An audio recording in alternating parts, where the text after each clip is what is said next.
तो बच्चों हम लोगों ने पिछले क्लास में टू स्टेप्स प्रॉब्लम्स किए थे, है ना। अब स्टार्ट करते हैं, एक और सेक्शन है जिसको बोला जाता है स्प्रिंग ब्लॉक सिस्टम। अच्छा सेक्शन है, थोड़ा सा दिमाग लगता है बट लेकिन बेसिक्स अगर आपके क्लियर हैं तो बहुत आसानी से आप इन सवालों को कर पाओगे, कोई दिक्कत की बात नहीं। तो इसको बोलते हैं स्प्रिंग ब्लॉक सिस्टम। और आप देखोगे कि स्प्रिंग ब्लॉक सिस्टम में हम जब चीजों को सेंटर ऑफ मास के फ्रेम में एनालाइज करेंगे तो चीजें आसान हो जाती हैं। तो यहाँ से आप सेंटर ऑफ मास फ्रेम में चीजों को सॉल्व करना भी सीखोगे, है ना।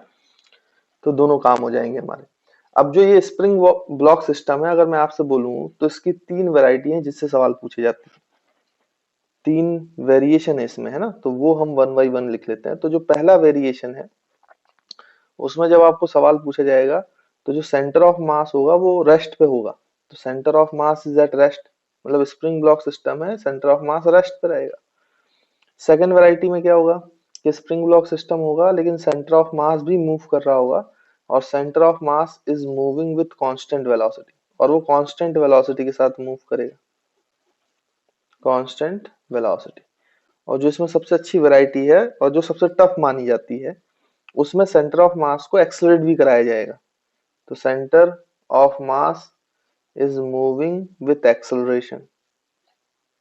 तो मेरे ख्याल से आपको बेसिक ये तो समझ में आ गया होगा कि स्प्रिंग ब्लॉक सिस्टम में इन तीन टाइप की वैरायटीज बनती है। एक एक करके हम सारी चीजों पे काम करेंगे और सीखेंगे कि कैसे चीजों को सॉल्व करते हैं, क्वेश्चंस को सॉल्व करते हैं। ठीक है भाई, तो चलिए, तो सबसे पहले फर्स्ट वैरायटी पे ही काम करते हैं। तो हमारी जो बच्चों फर्स्ट वैरायटी है वो क्या है, centre of mass is at rest in spring block system. तो centre of mass is at rest की बात करते हैं। अब देखिए centre of mass is rest, is at rest में क्या होगा कि जैसे मान लीजिए स्प्रिंग ब्लॉक सिस्टम है आपके पास, तो ऐसा हम ले लेते हैं कि बच्चों ये स्प्रिंग ब्लॉक सिस्टम है।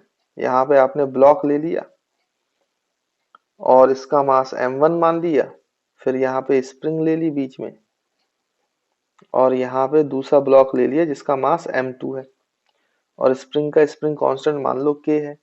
अभी स्प्रिंग जो है वो अपनी नेचुरल लेंथ पर है, मान लो इसकी नेचुरल लेंथ जो है वो L0 है ना, इसमें तो कोई दिक्कत है नहीं। फिर मैंने क्या किया कि इन दोनों ब्लॉक को कंप्रेस किया, मतलब स्प्रिंग को कंप्रेस किया, स्प्रिंग को इस तरीके से ऐसे कंप्रेस किया, थोड़ा कंप्रेस कर दिया, मान लो x0 कंप्रेशन किया। अब मैं क्या कर रहा हूँ कि इस स्प्रिंग ब्लॉक सिस्टम में मैंने ये जो दोनों मासेस हैं m1 और m2 इनको कंप्रेस कर दिया है, स्प्रिंग को कंप्रेस कर दिया है। और मान लीजिए कि मैंने इनको एक स्ट्रिंग से जोड़ दिया है, ऐसे स्ट्रिंग से जोड़ दिया कंप्रेस करके। अब जो इसकी लेंथ रह गई है, let suppose L0 minus x0, मतलब इसको x0 कंप्रेस कर दिया ना मैंने, तो इसकी जो लेंथ बच गई वो L0 माइनस x0 है। जबकि पहले ब्लॉक ऐसे थे भाई, ये ब्लॉक इधर था, ये ब्लॉक इधर था, तो ये दूरी जो थी वो L0 थी, है ना, ये नेचुरल लेंथ थी, ऐसे हम मान सकते हैं। लेकिन उससे मैंने इसको कंप्रेस कर दिया, कितना कंप्रेस किया, x0। अब आप खुद सोचो, मतलब आप ऐसा सोच सकते हो, ऐसी कोई दिक्कत की बात नहीं कि आप नहीं सोच सकते इसको, बाद में हम फिजिक्स के तो सॉल्व कर ही लेंगे, कोई दिक्कत नहीं। लेकिन कॉमन सेंस से आप सोचो कि जब मैं इस स्ट्रिंग को कट करूंगा तो सोचो बच्चों क्या होगा, कट करो या स्ट्रिंग को जला दो, जैसी स्ट्रिंग कट होगी तो क्या होगा आप खुद सोच सकते हैं। तो आपको ऐसा महसूस हो रहा होगा कि जैसे ही आप स्ट्रिंग को कट करोगे तो ये इस ब्लॉक पे भी, क्योंकि ये कंप्रेस्ड है ना, इस ब्लॉक पर ऐसे फोर्स लग रहा है स्प्रिंग और इस ब्लॉक पर ऐसे फोर्स लग रहा था, क्योंकि अभी स्ट्रिंग था तो टेंशन उस फोर्स को बैलेंस कर रहा था और इसको कंप्रेस्ड स्टेट में बैलेंस किए हुए था। लेकिन टेंशन तो गया जैसे स्ट्रिंग कट हुई, तो इन पे फोर्स ऐसे बाहर की तरफ लग रहा है। तो आपको समझ में आ रहा होगा कि ये ब्लॉक ऐसे भागेगा और ये ब्लॉक ऐसे भागेगा। लॉजिकल है भाई, आप देखोगे तो ये ब्लॉक ऐसे भागेगा ऐसे भागेगा। अच्छा, सरफेस स्मूथ है, फ्रिक्शन वगैरह कुछ नहीं है, तो ये ऐसे भाग रहे हैं। जब ये ऐसे भागेंगे भागेंगे तो ऑब्वियस सी बात है जब ये नेचुरल लेंथ पे आएंगे तब तक इनकी पास रफ्तार आ जाएगी बच्चों, वेलोसिटी। तो आप खुद सोचो जब इनके पास वेलोसिटी होगी तो क्या नेचुरल लेंथ पे रुकेंगे, क्योंकि स्प्रिंग फोर्स तो जीरो हो गया। तो ऑब्वियस सी बात है कि रुकेंगे नहीं, क्योंकि इनके पास रफ्तार है अब, क्योंकि जो स्प्रिंग फोर्स है जो कंप्रेस स्टेट में लगा था उसने इसको एक्सलरेट कर दिया है, तो इसकी वेलोसिटी बढ़ गई है। इस पे ऐसे फोर्स लग रहा है, इस पे ऐसे फोर्स लग रहा है, तो इन दोनों की वेलोसिटी बढ़ रही थी। तो जब ये नेचुरल लेंथ पे आएंगे तो इनकी रफ्तार होगी कुछ ना कुछ, वो जीरो नहीं होगी, है ना। स्प्रिंग फोर्स भले ही जीरो हो गया, तो क्योंकि इन दोनों के पास वेलोसिटीज हैं तो ये दोनों ऐसे आगे मूव कर जाएंगे। अब ये इलोंगेट कर जाएंगे, इलोंगेट। अब जैसे ही नेचुरल लेंथ से इलोंगेट करेंगे तो स्प्रिंग फोर्स पीछे लगने लगेगा, पीछे, सोचे आप, पीछे। तो फिर से इनकी वेलोसिटी कम होगी, कम होगी, कम होगी, कम होगी। तो फिर ये एक समय ऐसा आएगा कि इनकी वेलोसिटी कम होते होते ये रेस्ट पे भी आएंगे, जीरो पे, जीरो होगा। और फिर ये वापस पीछे आएंगे, क्योंकि इलोंगेशन स्टेट में है ना, तो स्प्रिंग फोर्स पीछे ही लग रहा है। तो ये वापस पीछे आएंगे, पीछे आएंगे, पीछे आएंगे। अब फिर नेचुरल लेंथ तक आते आते तक, क्योंकि एक्सलेट हो चुके हैं तो वेलोसिटी आ गई थी, तो फिर ये नेचुरल लेंथ पर नहीं रुकेंगे, फिर और अंदर आएंगे, फिर अंदर आके कंप्रेस कंप्रेस होंगे, फिर एक बार जीरो होगी उनकी रफ्तार, और फिर ये बाहर भागेंगे। यानी कि आप होगा क्या कि सेंटर ऑफ मास के रेस्पेक्ट में अगर आपने इसको छोड़ दिया तो ये ऐसे करेंगे, ऑसिलेट करते रहेंगे, ऑसिलेट करते रहेंगे। ये दोनों ब्लॉक आपको ऑसिलेट करते हुए दिखाई देंगे इस तरीके से। मेरे ख्याल से सिचुएशन क्लियर होगी आप लोगों को। आप इतना जो है कॉमन सेंस लगा पाए होंगे, इमेजिन कर पाए होंगे कि क्या स्थिति है ना। तो आपको ये दोनों ब्लॉक ऑसिलेट करते आए होंगे। अब ये है कि नेचुरल लेंथ तक इसको पहुंचना है, तो नेचुरल लेंथ जब अचीव होगी तो m2 जो है वो कितनी दूरी चलेगा नेचुरल लेंथ तक पहुंचने के लिए, तो ये x2 चलेगा। m1 कितनी दूरी चलेगा, ये x1 चलेगा। अब बच्चों के मन में कई बार कंफ्यूजन होता है कि सर ये बराबर दूरी क्यों नहीं चलेगी। क्योंकि आप एक बात बताएं, जब ये फोर्स लग रहा है स्प्रिंग फोर्स, तो ये तो बराबर लग रहा है के एक्स नॉट, क्योंकि आपने एक्स नॉट दबाया। लेकिन मासेस अलग अलग हैं, तो इसका एक्सेलरेशन अलग है, इसका एक्सेलरेशन अलग है। तो जब दोनों का एक्सेलरेशन अलग अलग है तो दोनों का डिस्प्लेसमेंट भी अलग अलग होगा। हाँ, लेकिन जब नेचुरल लेंथ पे पहुंचेंगे तो दोनों की रफ्तार भी होगी और रफ्तार भी अलग अलग होगी। तो यहाँ पे लेकिन एक बात तय है कि जो आपका x1 और x2 का सम है, जब ये नेचुरल लेंथ पे पहुंच गया तो ये वापस उतना एलोंगेट हो गया जितना कंप्रेस था, तो x नॉट के बराबर होगा x1 x2। ये बात आपको समझ में आ रही है। अब बात ये है कि ये आगे जाके जब रुकेंगे, तो जब ये वाला ब्लॉक रुकेगा, क्या उसी समय ये वाला ब्लॉक रुकेगा, कि जब ये वाला ब्लॉक रुकेगा तो ये चल रहा होगा, या ये रुका होगा तो ये चल रहा होगा। इन सारे सवालों के जवाब देना है। और जब नेचुरल लेंथ पे पहुंच चुका होगा तो क्या इसकी रफ्तार v2 होगी, क्या इसकी रफ्तार v1 होगी, ये कितनी होगी ये भी नहीं पता, x1 x2 कितना होगा ये नहीं पता। तो ये सारी चीजें निकालने को दी जाती हैं। यानी कि आपके पास टोटल कितने वेरिएबल्स में क्वेश्चंस पूछे जाता है। हालांकि वो एक आधी पूछेगा, लेकिन फिर भी हम सारे सवाल इंक्लूड कर रहे हैं। तो आपके लिए कितने क्वेश्चंस पूछे जा सकते हैं, x1 x2 v1 v2, यानी टोटल 4 वेरिएबल्स हैं, 4 वेरिएबल्स। तो अगर 4 वेरिएबल्स हैं तो आपको 4 इक्वेशन चाहिए। अब ये 4 इक्वेशन आएगी कहां से, उस पर हम बात करते हैं। पहले आप देख लो बच्चों कि आपको पूरी सिचुएशन क्लियर है कि नहीं। अब देखो बच्चों, वो 4 इक्वेशन आएगी कहां से, तो यहाँ पे हो क्या रहा है पहले हमें वो समझना पड़ेगा। आपको ये पता है कि जब आपने रोप काटोगे और अगर इस पूरे को सिस्टम लिया है तो स्प्रिंग फोर्स ही तो लग रहा है, तो स्प्रिंग तो इंटरनल हो जाएगा, तो एक्सटर्नल फोर्स नहीं है कोई भी। अगर हम इस पूरे स्प्रिंग ब्लॉक को स्प्रिंग ब्लॉक को पूरा सिस्टम मान लेते हैं, तो इसका मतलब हमें एक बात तय हो गई कि एक्सटर्नल फोर्स जो है सिस्टम में वो जीरो हो गया। अगर कोई एक्सटर्नल फोर्स लग ही नहीं रहा है तो ऑब्वियस सी बात है कि पहले जब आपने इसको रिलीज किया था तो सेंटर ऑफ मास रेस्ट पे था। लेकिन एक्सटर्नल फोर्स क्योंकि जीरो है इस सिस्टम का, तो सेंटर ऑफ मास भी सिस्टम का कैसा होगा बच्चों, अभी भी रेस्ट पे होगा। क्योंकि एक्सटर्नल फोर्स नहीं है तो एक्सेलरेशन नहीं है, एक्सेलरेशन नहीं है तो सेंटर ऑफ मास की कोई वेलोसिटी नहीं है, वेलोसिटी नहीं है तो centre of mass is at rest. अगर पहले रेस्ट पे है और एक्सटर्नल फोर्स जीरो है तो बाद में भी रेस्ट पे होता है। ऐसा हमने काम सेंटर ऑफ मास में बहुत किया है, क्वेश्चन भी सॉल्व किए थे ना, तो आपको याद होगा। तो एक्सटर्नल फोर्स जीरो होने से पहला जो कंक्लूजन है वो तो हमें ये पता चल गया कि जो सेंटर ऑफ मास है वो इज एट रेस्ट। इसमें तो मेरे ख्याल से कोई दिक्कत वाली बात नहीं है। तो सेंटर मास पहले भी रेस्ट पे रहेगा, बाद में भी रेस्ट पे रहेगा, मतलब सेंटर ऑफ मास की पोजीशन चेंज होने वाली नहीं है, क्योंकि सेंटर ऑफ मास जो है वो रेस्ट पे है। दूसरी चीज जो हमें समझ में आती है, अगर नेट एक्सटर्नल फोर्स किसी भी सिस्टम पे जीरो होता है तो initial momentum of the system equals to final momentum of the system, यानी मोमेंटम इज कंजर्व्ड। भाई मोमेंटम जो है वो कंजर्व्ड है भाई। और तीसरी चीज, क्योंकि यहाँ पे कोई एक्सटर्नल फोर्स नहीं है, ना ही आपका फ्रिक्शन है, स्मूथ सरफेसेस है, तो एनर्जी का कोई लॉस नहीं होगा। जो इसकी काइनेटिक एनर्जी है वो पोटेंशियल एनर्जी में कन्वर्ट करेगी, पोटेंशियल एनर्जी काइनेटिक में, मतलब एनर्जी इज कंजर्व। तो हम बोल सकते हैं initial energy of the system is equal to final energy of the system. मतलब एक्सटर्नल फोर्स जीरो होने से हमने ये 3 कंक्लूजन निकाल सकते हैं, यानी एनर्जी कंजर्वेशन भी आप लगा सकते हो। और हमारे पास है टोटल कितने वेरिएबल बच्चों, 4 वेरिएबल, है ना। तो हम ये 4 वेरिएबल कैसे सॉल्व करेंगे, तो हमें 4 इक्वेशन चाहिए। तो देखिए इक्वेशन कैसे बनेगी, इसमें मेन बात वो है। तो सबसे पहली इक्वेशन तो आपको पहले ही दिख गई है कि ये जो है ये x2 चल रहा है, ये x1 चल रहा है नेचुरल लेंथ पे गेन होने के लिए, लेकिन जो टोटल कंप्रेशन था वो x0 था। तो x1 और x2 जो है वो मिलाकर जो इलोंगेशन नेचुरल लेंथ पे वापस आ रहा है, वो ऑब्वियस सी बात है इन दोनों का सम x0 के बराबर होगा। तो पहला जो आपके पास इक्वेशन है वो तो मिल गया भाई। पहली इक्वेशन आपको मिलेगी किससे, कि x1 प्लस x2 जो है वो x0 के बराबर होना चाहिए। तो दिस इज फर्स्ट इक्वेशन। दूसरी इक्वेशन आप इससे उठाओ, centre of mass is rest. तो याद करो मैंने आपको बताया था जब सेंटर ऑफ मास रेस्ट पे होता था, यानी सेंटर ऑफ मास की पोजीशन चेंज नहीं होती थी बच्चों, तो ये दोनों अलग अलग भाग रहे हैं, तो m1 x1 जो है वो m2 x2 के बराबर होगा। आपको मेरे ख्याल से याद होगा ये पॉइंट, है ना।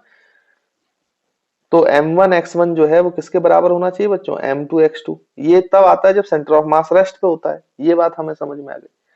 अब ये है तो आपको ये दो इक्वेशन मिल गई, तो यहां से आपको दोनों वेरिएबल्स मिल सकते हैं। x1 की वैल्यू मिल सकती है, x2 की वैल्यू। तो यहां से आप किसी की वैल्यू दिखाओ, यहाँ उठाओ और यहाँ से x1 x2 निकालो। निकाल के देख लेना बच्चों, कैलकुलेशन कर लेना। जो आंसर आ रहा है मैं वो डायरेक्ट लिख देता हूँ। जब x1 निकालोगे तो ये आएगा m2 x0 divide by m1 plus m2। तो ये हमारा पहला वेरिएबल आ गया। और जब आप x2 निकालेंगे तो यहाँ पे आएगा m1 x0 divide by m1 plus m2। Solve करके देखिएगा आपको मिलेगा आंसर। तो देखो ये दोनों x1 x2 वाले वेरिएबल तो हमारे आ गए। अब v1 v2 निकालते हैं कि जब ये नेचुरल लेंथ पे होगा तो v1 v2 की क्या वैल्यू होगी। तो उसको निकालने के लिए क्या करना पड़ेगा बच्चों, तो देखिए यहाँ पे हम क्या कर सकते हैं, सबसे पहले मोमेंटम कंजर्वेशन लगा लें, सेकंड कंडीशन को यूज करें। तो initial momentum is equal to final momentum. अब इनिशियल मोमेंटम क्या था इस बच्चों, इसका तो जीरो था, क्योंकि ये भी रेस्ट पे था, ये भी रेस्ट पे था, ये तो चल ही नहीं रहे थे ना। तो initial momentum of the system जो है वो जीरो होगा। फाइनल मोमेंटम क्या होगा, नेचुरल लेंथ पे इसका मास इंटू इसकी वेलोसिटी। तो इसको पॉजिटिव माना है तो इसको नेगेटिव मानना पड़ेगा। तो ये आएगा mv2 तो माइनस mv1, क्योंकि अपोजिट डायरेक्शन में है ना बच्चों। तो यहां से आप देखो तो v2 की वैल्यू निकल आएगी, उधर चला जाएगा तो v2 जो है वो आ जाएगा mv1 by m2, m1 v1 by m2। तो देखो ये आ गया। अब देखो ये रिलेशन से ये बात समझ में आती है कि अगर आपकी इफ v1 जीरो हो गया तो ऑब्वियस सी बात है v2 भी क्या होगा बच्चों, जीरो होगा। यानी जब ये सेकंड ब्लॉक रुकेगा उसी समय पर फर्स्ट ब्लॉक भी रुकेगा। और आप ऐसे भी सोचो कि रुकना ही पड़ेगा, क्योंकि मोमेंटम कंजर्व है और इनिशियल मोमेंटम जीरो है। तो जब ये इस वाले का मोमेंटम जीरो हुआ तो इसका भी तो मोमेंटम जीरो होना चाहिए ना, तभी तो नेट मोमेंटम जीरो होगा। तो दोनों की रफ्तार एक साथ ही जीरो होगी। यानी सेंटर ऑफ मास जब रेस्ट पे होता है तो आपको याद रखना है जो ये दोनों पार्टिकल ऑसिलेशन कर रहे हैं, तो जब ये रुकेंगे तो दोनों साथ में रुकेंगे, रेस्ट पे रहेंगे। अच्छा दूसरी चीज, अगर आपका v1 मैक्सिमम हुआ, जिस समय पे वेलोसिटी v1 जो है मैक्सिमम होगी, उसी समय पर v2 भी मैक्सिमम होगी। देखो इक्वेशन से दिखाई दे रहा है आपको। यानी मुझे एक बात और समझ में आती है कि अगर सेंटर ऑफ मास रेस्ट पे है तो दोनों की वेलोसिटी जब मैक्सिमम होगी, दोनों की मैक्सिमम वैल्यू अलग अलग हो सकती है, लेकिन जब दोनों की मैक्सिमम वैल्यू होंगी वो जो होगी बच्चों वो एक ही समय पे होगी मैक्सिमम। रुकेंगे भी तो एक ही समय पे रुकेंगे, मैक्सिमम भी होगी तो एक ही समय पे मैक्सिमम होगी, मिनिमम होगी तो एक ही समय पे मिनिमम होगी। मेरे ख्याल से आपको पॉइंट क्लियर होगा कि भाई यहाँ क्या चल रहा है। तो सेंटर ऑफ मास के फ्रेम में जो है वो वेलोसिटीज का जो चेंज वेरिएशन है, जीरो होना है मैक्सिमम होना है, वो एक साथ होता है। हाँ मैक्सिमम वैल्यूज अलग अलग हो सकती हैं, वो अलग बात है, लेकिन जब वो मैक्सिमम होंगी वो एक समय पे होंगी, उस एक ही टाइम पे होगा, है ना। तो मेरे ख्याल से आपको ये पॉइंट भी बच्चों क्लियर होगा। और दोनों जब रुकेंगे तो साथ में रुकेंगे, यानी अलग अलग नहीं रुकेंगे। ये बात भी हमें यहाँ से पता चलती है, ठीक। तो ये हो गया। लेकिन अभी v1 v2 की एक इक्वेशन बनी हमारे पास, ये m1 v1 या v2 हमने यहां से निकाल दिया v1 के टर्म्स में। अब हमारे पास एक इक्वेशन और चाहिए बच्चों जो v1 v2 में रिलेशन दे, ताकि हम v1 v2 की वैल्यू निकाल पाए। तो आपको समझ में आ गया होगा कि जो नेक्स्ट कंडीशन है वो हम कौन सी लगाने वाले हैं भाई। ऑब्वियस सी बात है एनर्जी कंजर्वेशन लगाया जाएगा। तो initial energy is equal to final energy. Initial क्या एनर्जी थी बच्चों, तो क्योंकि ये कंप्रेस्ड स्टेट में है तो पोटेंशियल एनर्जी केवल थी, काइनेटिक नहीं थी। तो इनिशियल में केवल पोटेंशियल एनर्जी कितनी है, हाफ के x0 स्क्वायर। फाइनल में काइनेटिक एनर्जी है तो m2 की वेलोसिटी v2 है और m1 की रफ्तार v1 है, तो ये लिखा जाएगा half m1 v1 square plus half m2 v2 square. तो इस तरीके से करोगे तो आपको फाइनल काइनेटिक एनर्जी मिल जाएगी। तो आई होप बच्चों आपको ये जो पॉइंट है ये क्लियर होगा। यहाँ से 4 इक्वेशन बन गई है, ये तीसरी इक्वेशन है और ये आपकी चौथी इक्वेशन है। तो यहाँ से v1 v2 की इन दोनों को सॉल्व करोगे थर्ड फोर्थ को, तो v1 v2 मिल गया। x1 x2 पूछा जाए तो x1 x2 मिल जाएगा। इसमें मेरे ख्याल से कोई दिक्कत नहीं होनी चाहिए। तो ये सारी चीजें आपको क्लियर होंगी, तो इसको जल्दी से स्टूडेंट्स नोट कर लो। हालांकि मैं आपको अगर थोड़े और इंटरेस्टिंग बात बताएं, हालांकि वो चीजें एसएचएम में ज्यादा आएंगी, क्योंकि ये पार्टिकल जो है वो एसएचएम कर रहे हैं। कैसे कर रहे हैं मैं आपको समझाता हूँ।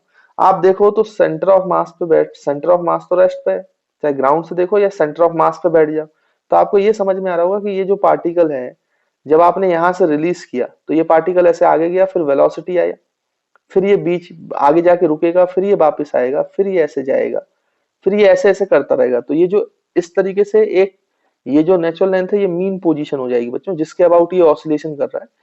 तो ये जो ऑसिलेशन होता है इसको बोलते हैं एसएचएम। वैसे इसमें भी करेगा, यहां से आपने जब छोड़ा था तो ये ऐसे आगे जाएगा, फिर आगे जाएगा, फिर ये पीछे आएगा, फिर ये ऐसे जाएगा, तो ये भी इस तरीके से ऐसे ऐसे ऑसिलेट करेगा। तो ये दोनों ही ऑसिलेट करेंगे, ये दोनों ही ऑसिलेट करते हैं इस तरीके से, ऐसे ऐसे। तो जब ये दोनों ऑसिलेट करते हैं मतलब दोनों एसएचएम कर रहे होते हैं। जब दोनों एसएचएम कर रहे होते हैं तो इसका बच्चों टाइम पीरियड निकाला जाता है, और ये हालांकि आपको प्रूफ कराया जाएगा। टाइम पीरियड का मतलब जब ये इनिशियल पोजीशन से गया और फिर वापस उस पे आया और फिर अपना चक्कर चालू कर रहा है, तो एक जो उसने रेवोल्यूशन किया, एक चक्कर जो लगाया है, उसमें जितना टाइम बीत गया वो टाइम पीरियड है। और मजे की बात यह है कि इन दोनों का टाइम पीरियड सेम आता है। ये बाद में एसएचएम में प्रूफ किया जाएगा, मैं अभी सिर्फ थोड़ा सा आपको नॉलेज के लिए बता रहा हूँ। बाकी ये टाइम पीरियड वाला जो कॉन्सेप्ट है ये बाद में एसएचएम में आते हैं। तो इसका जो आएगा बच्चों याद रखेंगे, रूट पाई म्यू अपॉन के आता है। के इज द स्प्रिंग कांस्टेंट यहाँ पे, और ये जो म्यू है ये म्यू को बोला जाता है रिड्यूस मास। थोड़ा सा मैं आपको यहाँ बता रहा हूँ, ज्यादा टेंशन लेने की इसकी कोई जरूरत नहीं है, बाद में सीखेंगे इस बात को। रिड्यूस मास और म्यू की वैल्यू जो होता है बच्चों वो m1 m2 by m1 plus m2 होती है, रिड्यूस मास की वैल्यू। अब आप खुद सोचो, दोनों पार्टिकल का मास अलग है, दोनों पार्टिकल पर एक्सेलरेशन अलग अलग होंगे क्योंकि फोर्स सेम है, दोनों पार्टिकल की रफ्तार भी अलग अलग है, लेकिन मजे की बात यह है कि दोनों पार्टिकल का टाइम पीरियड सेम आता है, जो एसएचएम का टाइम पीरियड। मतलब जितने टाइम में ये ऑसिलेशन कर लेगा उतने टाइम में ये भी ऑसिलेशन करेगा। तभी तो क्या होगा कि जब ये एक्सट्रीम पोजीशन पे रुकेगा उसी समय m2 भी रुकेगा। जब ये मीन पोजीशन पे इसकी रफ्तार मैक्सिमम होगी तो इसकी भी मैक्सिमम होगी, जैसे यहाँ पे ये चीज समझ में आ रही थी। और फिर जब ये मिनिमम होगा तो यहाँ पे भी ये मैक्सिमम कंप्रेशन पे होगा। तो मेरे ख्याल से आपको बच्चों पॉइंट क्लियर होगा। बाकी अभी इसके लिए बिल्कुल ही परेशान नहीं होना, ये तो मैंने एक्स्ट्रा नॉलेज के लिए बता दिया है। ये चीज आएगी आपके एसएचएम वाले चैप्टर में, वहां पे हम सीखेंगे, प्रूफ भी करेंगे इसको, है ना। तो उसके लिए बिल्कुल भी आपको तनाव लेने की जरूरत नहीं है ना, वो अलग से हम सीखेंगे। तो देखिए बच्चों, अब इसमें एक आप फॉर्म इसमें कर भी लो जल्दी से, कि लेट सपोज कि हम यहाँ पे एक क्वेश्चन भी कर लेते हैं इस पे बेस्ड, कि भाई ये m मास का ब्लॉक और यहाँ पे एक 3m मास का ब्लॉक है। मान लो इसके बीच में स्प्रिंग लगी हुई थी, तो ये स्प्रिंग अपनी नेचुरल लेंथ L नॉट भी थी, लेकिन हमने कंप्रेस कर दिया है, तो ये m हो गया है, ये 3m हो गया है, और स्प्रिंग को कंप्रेस कर दिया, ठीक है। और ये स्ट्रिंग को हम कट करेंगे इस तरीके से, है ना। तो ये कुछ दूरी तय करेगी भाई x1, ये कुछ दूरी तय करेगी x2, और ये जो लेंथ है ये आपको बोला गया L not minus x not, है ना। तो एक्स नॉट कंप्रेस किया गया है। तो आपसे वही बोला जा रहा है कि जब ये पार्टिकल वापस अपनी नेचुरल लेंथ पे होगा तो इसकी रफ्तार हो जाएगी कितनी भाई, इसको मान लो v2, इसकी रफ्तार हो जाएगी कितनी v1, जैसे कि मैंने पहले आपको बताया ही है, कोई दिक्कत नहीं है। तो आपको सारी चीजें फाइंड करनी है। Find x1, x2, v1 and v2। तो आपको ये चारों वेरिएबल्स निकाल के बताने हैं, बाकी मैंने आपको यहाँ पे डाटा दे दिया है। तो इसको सॉल्व करना है बच्चों। अब देखिए कैसे सॉल्व करेंगे। तो देखिए बच्चों, इसको अगर हम सॉल्व करेंगे तो आपको वही 4 इक्वेशन बनानी है, आपको पता है। तो पहली इक्वेशन तो आपको पता है कि x1 प्लस x2 जो है वो x0 के बराबर हो जाएगा। दूसरी इक्वेशन जो है वो m1 x1 लिख सकते हैं। तो m1 जो है वो आपका m है इक्वल्स टू m2, तो वो 3m है और x2 है। तो m और m कैंसिल हो जाएंगे बच्चों। तो यहाँ पे जो है x1 की वैल्यू जो है वो 3x2 आ जाएगी। तो 3x2 आप ऊपर पुट कर दो, तो x1 की जगह 3x2 पुट करोगे तो 3 प्लस ये, तो ये 4x2 is equals to x nought आ जाएगा। तो x2 की वैल्यू जो है वो x नॉट बाई 4 आ जाएगी। है। वैसे ही उसके बाद फिर आप क्या कर सकते हो, x नॉट की वैल्यू आप यहाँ पे डाल दो, x2 की वैल्यू, तो x1 की वैल्यू आ जाएगी 3x नॉट बाई 4। तो एक आपका ये क्वेश्चन आ गया, ये आपका एक क्वेश्चन आ गया। तो इस तरीके से ये तो काम बन गया। फिर आप मोमेंटम कंजर्व कर लो भाई। तो initial momentum is equals to final momentum. Initial momentum 0 ही था, कोई दिक्कत नहीं थी। फाइनल मोमेंटम जो था वो m into v1 minus 3m into v2। तो ये आपका v1 v2 आ जाएगा भाई। तो v1 is equals to 3v2। तो ये आपकी एक इक्वेशन आ गई भाई। एक आएगी एनर्जी कंजर्वेशन से। तो initial energy is equal to final energy. Initial energy half के x naught square, spring constant के दिया हुआ था बच्चों, is equals to kinetic energy. तो ये हो जाएगा half into m1m into v1 square plus half into 3m into v2 square. तो यहाँ से देखो भाई हम क्या कर सकते हैं बच्चों इसमें कि हाफ हाफ हाफ ये कैंसल है। फाइनल तो नेचुरल लेंथ पे तो पोटेंशियल एनर्जी नहीं होगी। और यहाँ पे अब v1 की वैल्यू आप उठा के पुट कर दो, तो ये हो जाएगा के x naught square is equals to v1 की वैल्यू 3v2। तो ये हो जाएगा m इंटू v2, 3v2 लिखेंगे तो 9v2 का square plus 3m into v2 square. तो ये 3m ये 9m, तो ये हो जाएगा 12m v2 स्क्वायर और ये हो जाएगा के एक्स नॉट स्क्वायर। तो यहाँ से v2 की वैल्यू निकल आएगी बच्चों। v2 की वैल्यू कितनी निकल आएगी देखो, डिवाइड कर दो, तो ये k अपॉन 12m जो है डिवाइड हो जाएगा। और फाइनली जो है आपका क्या क्या आंसर आ जाएगा यहाँ पे देखो, और ये x नॉट से रूट के बाहर आ जाएगा। तो इसको तो अंडर रूट के अंदर रखो और इंटू एक्स नॉट कर दो। तो ये आपको v2 की वैल्यू मिल गई। v2 की वैल्यू मिल गई तो v1 की वैल्यू भी मिल जाएगी। v1 जो है वो 3v2 है। तो ये हो जाएगा बच्चों कितना, 3 इंटू रूट के by 12m into x not, और 3 अंदर जाएगा तो 9 हो जाएगा, तो 3 से कैंसिल हो जाएगा, तो रूट 3k बाई 4m होगा, है ना बच्चों। और ये एक्स नॉट। तो this is the value of v1। तो इस तरीके से आप v1 v2 जो है बच्चों आसानी से निकाल सकते हो, इसमें कोई प्रॉब्लम नहीं होनी चाहिए। तो बच्चों अब हम सेकंड फॉर्मेट करेंगे। सेकंड फॉर्मेट में आप लिख सकते हो centre of mass is moving with constant velocity. अब देखो क्या होता है इसमें, कैसे सवाल पूछे जाते हैं वो मैं आपको बता देता हूं। सबसे पहले तो आप ऐसे ही समझें कि जो क्वेश्चन आते हैं उससे पहले कुछ चीजें हम समझ लेते हैं कि अब क्या होगा कि यहाँ पे जो स्प्रिंग ब्लॉक सिस्टम लिया जाएगा, जैसे मान लो कि डायरेक्ट मैं आपको इसको न्यूमेरिकल के थ्रू ही समझा देता हूँ कि जैसे मान लो 2 kg का ब्लॉक है, ये आपकी स्प्रिंग है, नेचुरल लेंथ पे है, और ये 1 kg का ब्लॉक है ना बच्चों, इस तरीके से है। ठीक है, क्लियर है, हमें समझ में आता है। और मान लो इसका जो स्प्रिंग कांस्टेंट के है वो 100 न्यूटन पर मीटर है, और मान लो इस 2 kg को रफ्तार दे दिया गया 15 मीटर पर सेकंड की।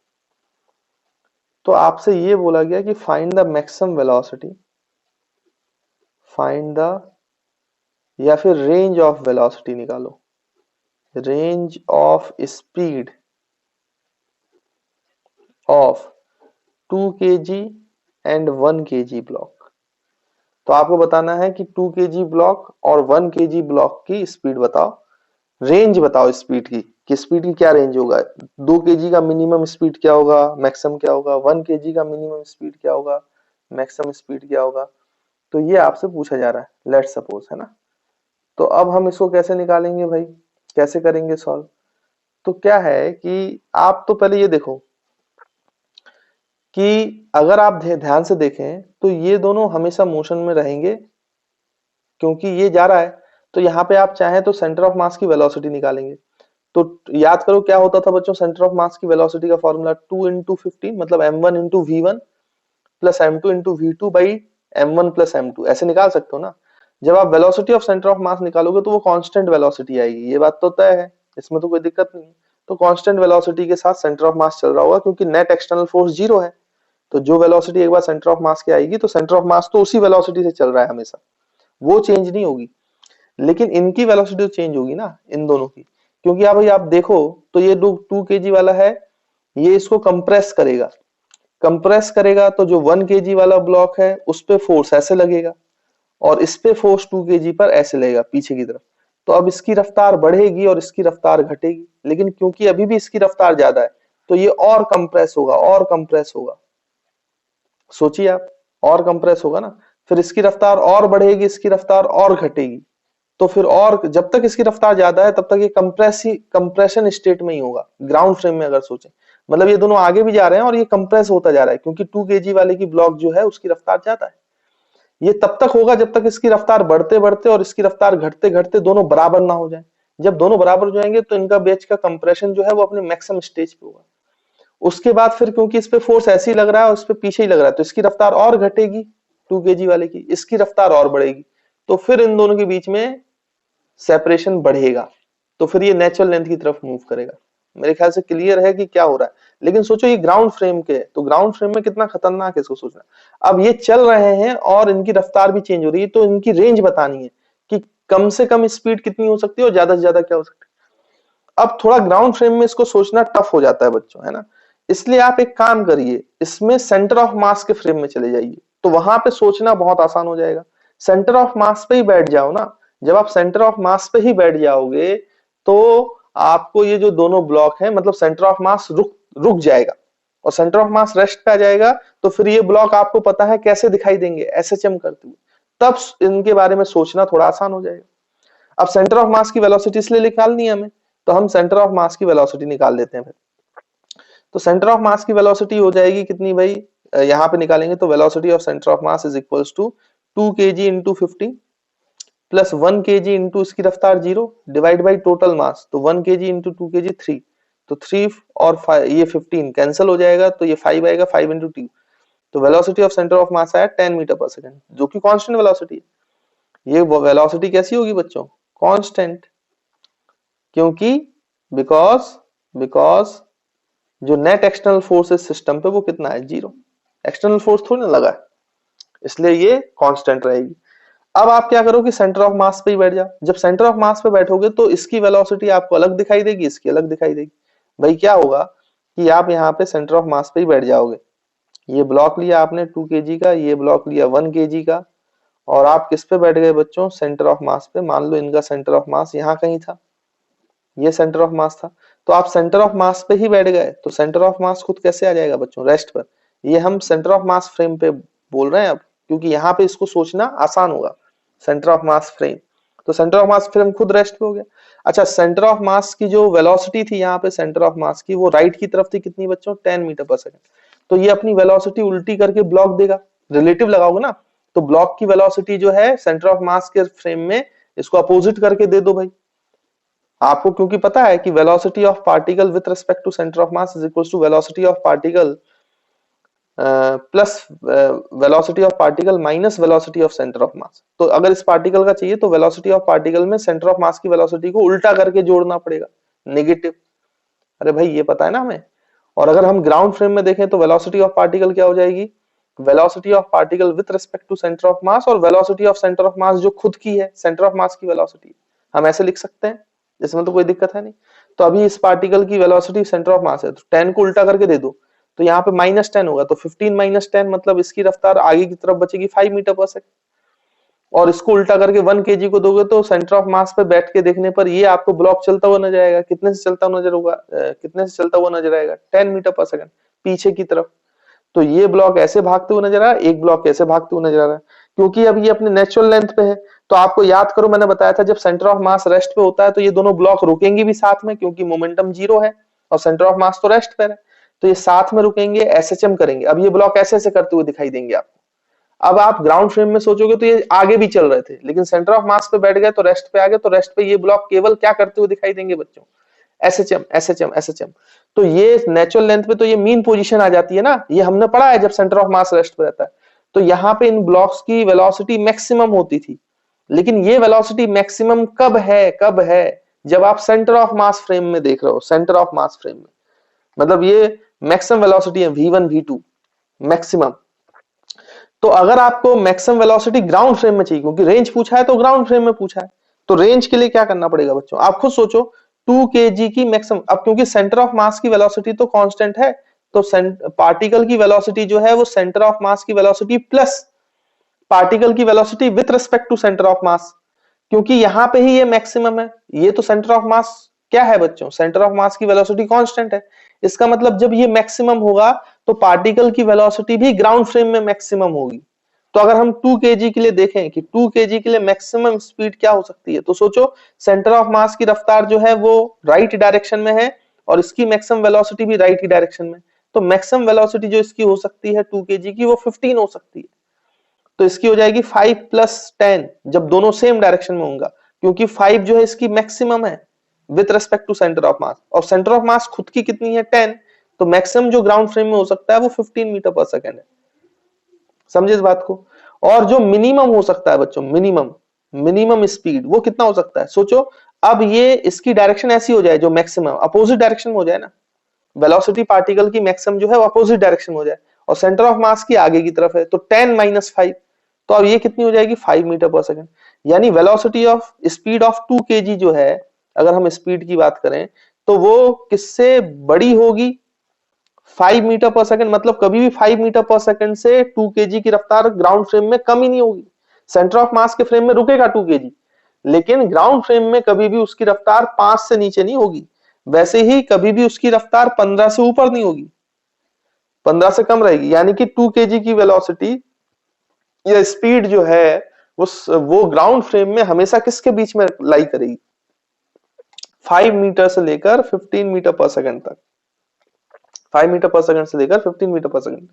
तो ये आपकी क्या आ गई बच्चों, रेंज। ये किसकी रेंज है, 2 kg की। वैसे आप 10 kg की निकालो, तो 10 kg की रेंज निकालें तो अगर हम मैक्सिमम वेलोसिटी निकालें 10 kg के लिए, तो इसकी डायरेक्शन सेंटर ऑफ मास की डायरेक्शन में, तो दोनों ऐड होंगे, तो इधर होगा मैक्सिमम 10 + 10, तो मैक्सिमम हो सकता है 20 मीटर पर सेकंड। और मिनिमम तो 10 इधर अपोजिट डायरेक्शन में, जबकि सेंटर ऑफ मास का 10 इधर ही था, तो दोनों कैंसिल होके ग्राउंड फ्रेम में मिनिमम स्पीड जो है वो 0 हो जाएगी। यानी 1 kg जो ब्लॉक है उसकी स्पीड ग्राउंड फ्रेम में कहां से कहां लाई करती है बच्चों, 0 से लेकर 20 मीटर पर सेकंड। अब आपसे बोल सकता है कि बहुत सारे क्वेश्चन बन सकते हैं, आपसे पूछा जा सकता है कि भाई 2 kg जो है इस सिस्टम में कभी भी रेस्ट पे आया था क्या, तो उसका आंसर नो है। देखो रेंज ही बता रहा है भाई, 5 से तो कम होता ही नहीं ना, तो जी रेस्ट पे आया नहीं होगा। क्या 1 kg ब्लॉक रेस्ट पे आया होगा, यस, क्योंकि इसकी स्पीड 0 होगी, तो 1 kg रेस्ट पे आ सकता है ना, कभी तो आया ही होगा, तभी इसकी स्पीड मिनिमम 0 है। तो मेरे ख्याल से इस टाइप के सवाल पूछे जाएंगे, आपको रेंज ऑफ स्पीड पूछी जाएगी, तो इसमें कोई दिक्कत नहीं होनी चाहिए, आप इस तरीके से निकाल सकते हो। तो मेरे ख्याल से आपको कॉन्सेप्ट जो है वो बच्चों क्लियर हुआ। तो देखो बच्चों, इसमें भी आपको रेंज बताना है। 3 kg का ब्लॉक है, 2 kg का ब्लॉक है, इसकी इधर 5 मीटर पर सेकंड है, इसकी 10 मीटर पर सेकंड है। सबसे पहले तो आपको मैंने जैसे बताया कि वेलोसिटी ऑफ सेंटर ऑफ मास निकाल लो। तो वेलोसिटी ऑफ सेंटर ऑफ मास कैसे निकाला जाएगा भाई, तो यहाँ पे हम क्या लिखेंगे velocity of centre of mass के लिए, भाई m1 v1, तो 3 kg × 5 + m2 v2, तो 2 kg × 10 डिवाइड बाई, आप कितना लिखोगे बच्चों, यहाँ पर दोनों का मास का सम, तो ये 5 आ जाएगा, है ना। तो 5 का कॉमन हो गया, तो यहाँ से 2, तो 2 × 2 4, तो ये कितना आ जाएगा बच्चों। देखो यहाँ पे डायरेक्शन अपोजिट है, तो डायरेक्शन को भी अपोजिट करना पड़ेगा, तो इसको माइनस ले लो, है ना। डायरेक्शन अपोजिट है तो आपको यहाँ पे एक साइन नेगेटिव लेना पड़ेगा, है ना। तो यहाँ पे देखो ये 15 हो गया, ये +20 हो गया, तो ये 5/5 आएगा, तो ये 1 मीटर पर सेकंड। तो velocity of centre of mass 1 metre पर सेकंड, यानी जहां भी ये सेंटर ऑफ मास होगा उसकी रफ्तार कितनी हो जाएगी, जो कि कांस्टेंट होगी 1 मीटर पर सेकंड। क्यों कांस्टेंट होगी, क्योंकि एक्सटर्नल फोर्स जो है वो 0 है। तो इसमें मेरे ख्याल से कोई समस्या है नहीं। अब जैसे ही आप सेंटर ऑफ मास के फ्रेम में चले जाओगे, सीएम फ्रेम, तो सीएम फ्रेम में आप आ जाओ, तो ये 3 kg है भाई, ये स्प्रिंग लगा हुआ है, ये आपका 2 kg है, यहाँ पे सेंटर ऑफ मास है, तो सेंटर ऑफ मास कैसा हो जाएगा, खुद रेस्ट पे, और सेंटर ऑफ मास अपनी वेलोसिटी उल्टी करके किसको दे देगा, 3 kg को और 2 kg को। तो अगर हम देखें तो ये कितना हो जाएगा बच्चों, अब 3 kg का 1 को उल्टा करके दे दिया, तो 3 kg की इधर की तरफ रफ्तार बची बनेगी, सेंटर ऑफ मास की तो राइट की तरफ है ना, पॉजिटिव आया क्योंकि, तो इसको उल्टा करोगे तो इसमें एड अप हो जाएगा, तो ये 6 मीटर पर सेकंड हो जाएगा with respect to centre of mass. जबकि 2 kg का क्या होगा कि इस तरफ इसको उल्टा करके इसको दोगे तो 10-1, तो ये 9 मीटर पर सेकंड आएगा। अब बच्चों रिलेटिव मोशन आना चाहिए। अब आप ये मतलब पूछ नहीं सकते हो आप कि यहाँ पर ये 6 कैसे है 9 कैसे है, इतना तो आना ही चाहिए। अब ये फिर से मैं नहीं बताने वाला है ना, क्योंकि हमने रिलेटिव मोशन बहुत डिटेल में पढ़ा है। अब यहाँ पे सेंटर ऑफ मास रेस्ट पे है, सेंटर ऑफ मास के रेस्पेक्ट में 3 kg और 2 kg की ये रफ्तार है। अगर ये रफ्तार है तो उसके बाद फिर क्या करना पड़ेगा, ये क्योंकि ये नेचुरल लेंथ पे ही है तो यही मैक्सिमम रफ्तार होगी। अब हमें रेंज निकालना है, तो आपको पता है कि अगर हम 3 kg की बात करें, स्पीड ऑफ 3 kg, तो इसकी मिनिमम कितनी हो सकती है बच्चों, तो हमें पता है कि velocity of particle is equals to velocity of particle with respect to centre of mass, ये निकाला था ना, और plus velocity of centre of mass. तो velocity of centre of mass तो कांस्टेंट है, मतलब पार्टिकल की जो मैक्सिमम है और उन दोनों की डायरेक्शन सेम है, तो वो मैक्सिमम होगी। तो देखो इसकी सेम डायरेक्शन कब होगी, सेंटर ऑफ मास की राइट की तरफ है, तो इसकी मैक्सिमम वेलोसिटी राइट की तरफ भी 6 मीटर पर सेकंड हो सकती है। तो 6 + 6 + 1, तो कितना हो जाएगा बच्चों, 7, यानी 3 kg की मैक्सिमम वेलोसिटी हो सकती है 7 मीटर पर सेकंड, है ना भाई, इससे तो नहीं होगी ज्यादा। और नेगेटिव में कितनी है भाई इसकी, तो ये 6 मतलब -6 है, और ये +1 होगी राइट की तरफ, तो ये -5 आएगा। लेकिन -5 मीटर पर सेकंड तो वेलोसिटी है ना मिनिमम, स्पीड नहीं है। यहाँ पे रेंज ऑफ स्पीड पूछा है बच्चों, तो मिनिमम वेलोसिटी -5 मीटर पर सेकंड हो सकती है, लेकिन मिनिमम स्पीड पूछा है, तो स्पीड में तो डायरेक्शन का कोई सेंस ही नहीं है। तो -5 से लेके वेलोसिटी 7 तक हो सकती है, तो बीच में जीरो भी हुई होगी, तो जब स्पीड की बात की जा रही है तो मिनिमम स्पीड इसकी 0 कहा जाएगा। ये बात याद रखना बच्चों रेंज लिखते समय। तो रेंज होगी 3 kg ब्लॉक की, वो 0 से लेकर 7 मीटर पर सेकंड। वैसे 2 kg की जब आप रेंज लिखोगे तो इसकी मैक्सिमम कितनी हो सकती है, दोनों एक ही डायरेक्शन में, तो 10, यानी 2 kg ब्लॉक का जो मैक्सिमम स्पीड हो सकता है वो 10 हो सकता है। मिनिमम हो सकता है तो इसको आपको अपोजिट डायरेक्शन में लेना पड़ेगा, है ना। तो इसकी अपोजिट डायरेक्शन में ऐसे 9 आएगी, तो 9 को आप नेगेटिव में लोगे भाई, नेगेटिव में लोगे तो -9 + 1, तो ये -8 होगी। लेकिन -8 तो मिनिमम वेलोसिटी है, मिनिमम स्पीड नहीं है, मिनिमम स्पीड तो 0 होगी। तो इसकी रेंज जो है वो 0 से 10 kg आएगी। तो मेरे ख्याल से आपको रेंज ऑफ स्पीड का मतलब समझ में आया, वेलोसिटी का रेंज नहीं पूछा गया था आपसे, स्पीड का रेंज पूछा गया था। तो आप ध्यान देना इस बात पे, नेगेटिव वेलोसिटी मिनिमम आ सकती है, लेकिन वेलोसिटी को स्पीड लिखोगे तो पॉजिटिव ही है, तो बीच में जो है 0 हुई होगी, तो फिर 0 मिनिमम होता है ना बच्चों, ये बात याद रखना आपको, इसलिए मैंने ये सवाल दिया था। तो आई होप आपको इस टाइप के सवालों में अब कोई दिक्कत नहीं होगी। बच्चों कभी कभी रिक्वायरमेंट होती है कि आप काइनेटिक एनर्जी जो है वो सिस्टम का with respect to centre of mass निकालें। मतलब kinetic energy of the system जो था वो तो आपने निकाल के देखा ही था। तो काइनेटिक एनर्जी ऑफ सिस्टम जो है हमें with respect to centre of mass निकालना आना चाहिए। स्प्रिंग ब्लॉक सिस्टम में कभी कभी काम आ जाता है, इसलिए मैं आपको सिखा देता हूं कि कैसे निकाला जाता है ना।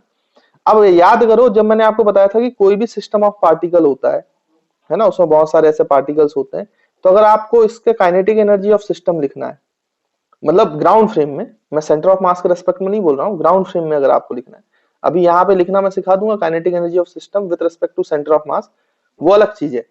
लेकिन अगर आपको ग्राउंड फ्रेम में लिखना है या kinetic energy of the system लिखना है, तो आपको मैंने बताया था कि आप ऐसे नहीं ले सकते हो, half into total mass into VCM का स्क्वायर, या with respect to centre of mass लिखना है तो ऐसा नहीं लिख सकते हो आप। याद करो, ये मैंने आपको बताया था, एक्सप्लेन भी किया था, ये जो है ये गलत है, रॉन्ग है। तो आपको काइनेटिक एनर्जी ऐड करनी पड़ती थी हर पार्टिकल की। तो अगर सेंटर ऑफ मास के रेस्पेक्ट में पूछा है तो काइनेटिक एनर्जी हर पार्टिकल के सेंटर ऑफ मास के फ्रेम में वेलोसिटी पता होनी चाहिए, तो kinetic energy with respect to centre of mass लिख पाओगे। लेकिन इसका एक शॉर्ट फॉर्मूला आ जाता है दो पार्टिकल सिस्टम के लिए। अगर वो याद है तो आपको कैलकुलेट नहीं करना पड़ेगा, आप डायरेक्टली उस फॉर्मूले को यूज कर सकते हैं, है ना। कैसे, मैं आपको सिखा देता हूं, निकाल देते हैं उसको। तो मान लीजिए कि स्प्रिंग ब्लॉक सिस्टम है, यहाँ पे ये मास m है, m1 है, फिर ये आपका स्प्रिंग लगा हुआ है, फिर यहाँ पे मास जो है बच्चों m2 है, और इसको v0 रफ्तार दे दिया। ये फिलहाल अभी स्टार्टिंग में रेस्ट पे था। तो अब आपसे पूछा गया कि भाई बताइए कि इसकी kinetic energy with respect to centre of mass क्या होगा। तो सबसे पहले आप वेलोसिटी निकाल लो दोनों पार्टिकल की with respect to centre of mass. तो उसके लिए सेंटर ऑफ मास की खुद की वेलोसिटी चाहिए, क्योंकि velocity of particle with respect to centre of mass जो होता है वो velocity of particle with respect to ground minus velocity of centre mass with respect to ground. तो velocity of centre of mass with respect to ground क्या होगा बच्चों, m1 into v1 that is v0 plus m2 into v2 that is 0 divide by total mass m1 plus m2। ऐसे ही होता है ना भाई। तो ये आ जाएगा m1 v0 by m1 plus m2। आ गया भाई, कोई दिक्कत नहीं। अब हमें विथ रिस्पेक्ट टू ये चाहिए, तो आपको पता है कि जब सेंटर ऑफ मास पे आप बैठ जाओगे, ये m1, ये m2, और ये आप सेंटर ऑफ मास है कहीं पर, इस पे बैठ गए तो सेंटर ऑफ मास फ्रेम पे चले गए। जब आप सीएम फ्रेम में चले गए तो सेंटर ऑफ मास खुद कैसा हो गया बच्चों, रेस्ट पर। तो इसने अपनी वेलोसिटी उल्टी करके दे दी, मतलब ये वेलोसिटी इसको उल्टी करके दे दो। तो ये बचेगी वेलोसिटी कितनी, v0 minus m1 v0 by m1 plus m2।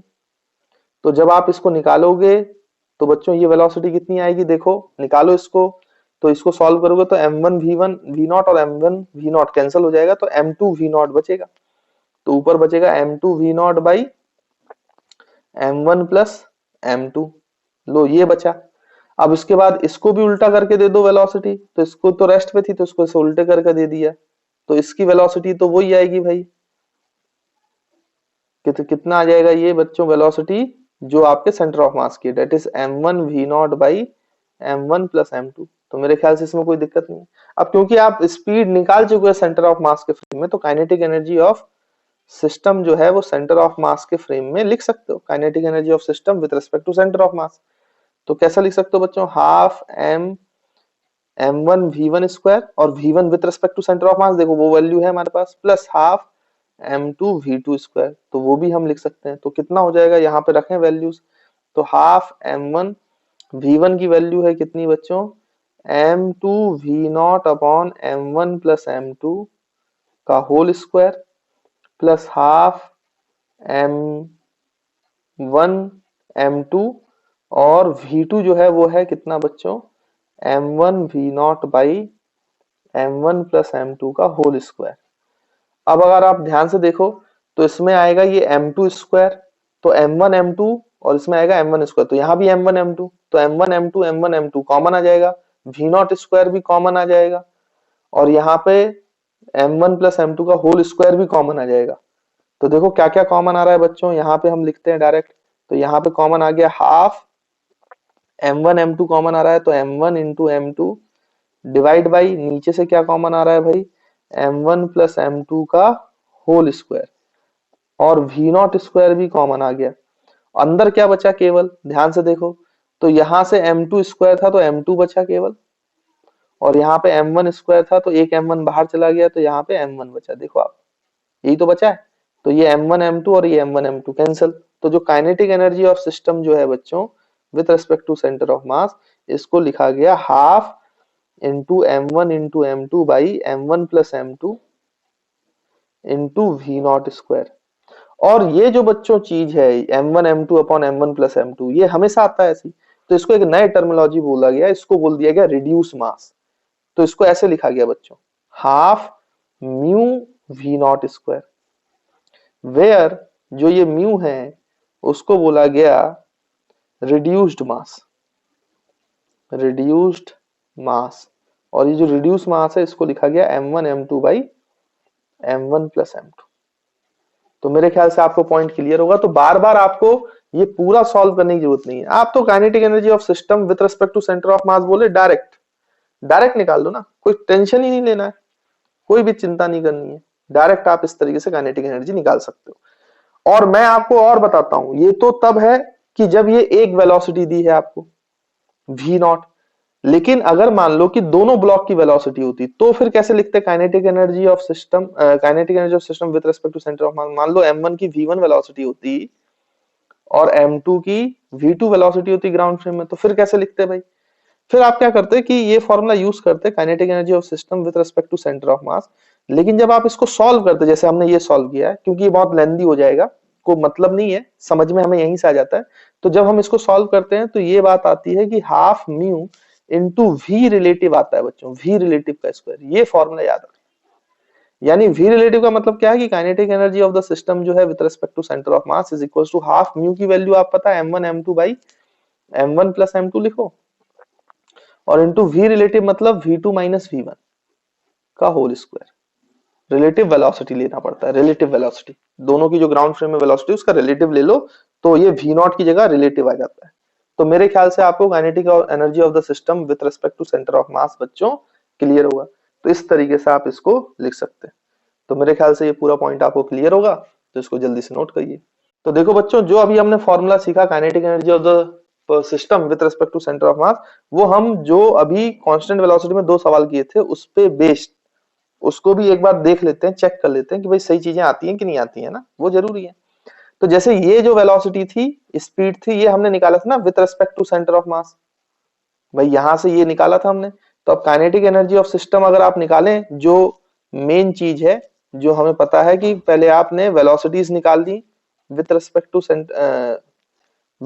To centre of mass, तो उससे काइनेटिक एनर्जी ऑफ सिस्टम जो है with respect to centre of mass निकालो।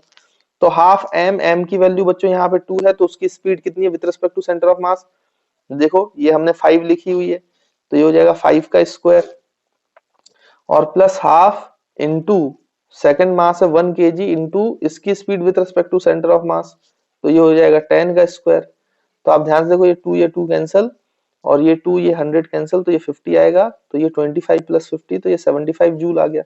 अब हम जो शॉर्ट ट्रिक है उसको अपनाते हैं। तो हमें यहाँ पे देखो ये चीज निकालने की जरूरत नहीं पड़ेगी, हम डायरेक्ट यहीं से निकाल लो ना। देखो रिलेटिव स्पीड ग्राउंड के फ्रेम में इसकी 15 माइनस 0 मतलब 15 की एक ही स्पीड है ना। तो हम क्या करेंगे यहाँ पर हाफ म्यू मतलब जो आपका कौन सा रिड्यूस मास, तो रिड्यूस मास क्या लिखेंगे m1 m2 मतलब 2 into 1 by m1 plus m2 that is 3 divide by into v not का स्क्वायर मतलब 15 का स्क्वायर, तो 15 का स्क्वायर। ऐसा कर सकते हैं भाई। तो ये 2 कैंसल, तो 15 का स्क्वायर जो है 15 इंटू 15 बाई 3, तो 3 से कैंसिल, तो 5 इंटू 15 देखो 75 जूल डायरेक्ट आ रहा है। मतलब पहले आप सेंटर ऑफ मास निकालो, जहां पे रिक्वायरमेंट है वहां पे आप डायरेक्ट ये फॉर्मूला लगाते हो, देखो सेम आंसर आ रहा है।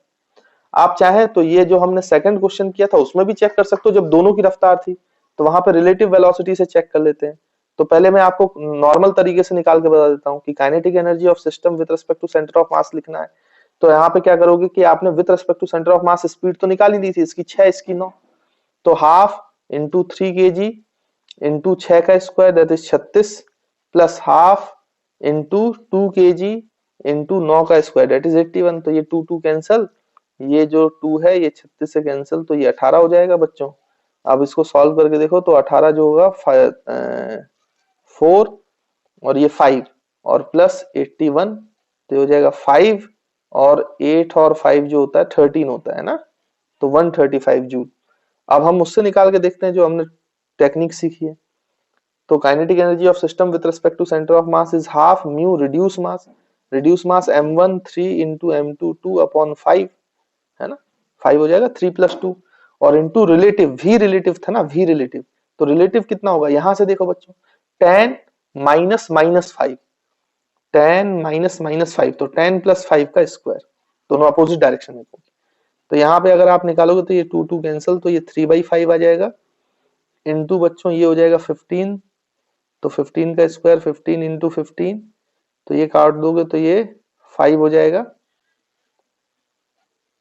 सॉरी ये 3 हो जाएगा, 5 से काटोगे 3 आएगा, तो ये 9 इंटू 15, 9 इंटू 15 करके देखो बच्चों, तो ये 135 आ जाएगा जूल। तो देखो सेम आंसर आ रहा है। तो आपको पहले सेंटर ऑफ मास की वेलोसिटी निकालो। अगर kinetic energy of the system पूछा है directly with respect to centre of mass, तो पहले kinetic energy centre of mass में निकालो, फिर उसके रिलेटिव में बाकी पार्टिकल्स का निकालो, फिर उसके बाद फिर आप ये इक्वेशन लगाओ फिर कैलकुलेशन भी करो। इससे अच्छा है कि हमें सब चीजें ग्राउंड फ्रेम में है, डायरेक्ट हम half mu into v relative के स्क्वायर से आंसर निकाल सकते हैं। तो कई बार अगर ऐसी स्थिति बन जाती है तो ये सब करने की जरूरत नहीं है, तेजी से आप kinetic energy of the system with respect to centre of mass इस तरीके से निकाल सकते हैं। तो मेरे ख्याल से आपको पॉइंट जो है बच्चों वो क्लियर होगा।